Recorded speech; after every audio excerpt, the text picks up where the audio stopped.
বিসমিল্লাহির রহমানির রহিম। সম্মানিত শ্রোতাবৃন্দ, আমরা নুন সাকিন ও তানবিন নিয়ে আলোচনা করতেছিলাম।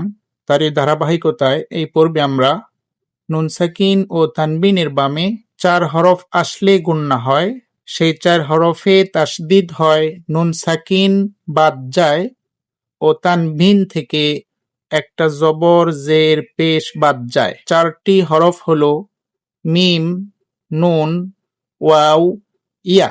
আমরা নুন সাকিনের পরে মিম এসেছে এমন একটি উদাহরণ লক্ষ্য করি, যেমন হামজা নুন জবর আন, মিম জবর মা, আন মা এরকম হওয়া উচিত ছিল, কিন্তু নুন সাকিনের পর মিম আসার কারণে মিমের উপর তাসদিদ হয়েছে, তাই নুনটি বাদ যাবে। হামজা সরাসরি মিমকে ধরবে, হামজা মিম জবর আম, মিম জবর মা, আম্মা।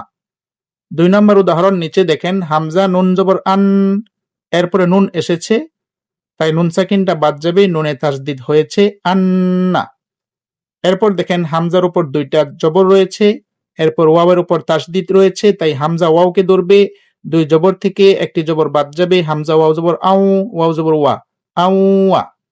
শেষ উদাহরণ লক্ষ্য করেন, হামজার উপর 2টি জবর রয়েছে, ইয়ার উপর তাসদিদ রয়েছে, হামজা ইয়া জবর আই, এখানে 2 জবর থেকে একটি বাদ গেল, ইয়া জবর ইয়া, আইয়া।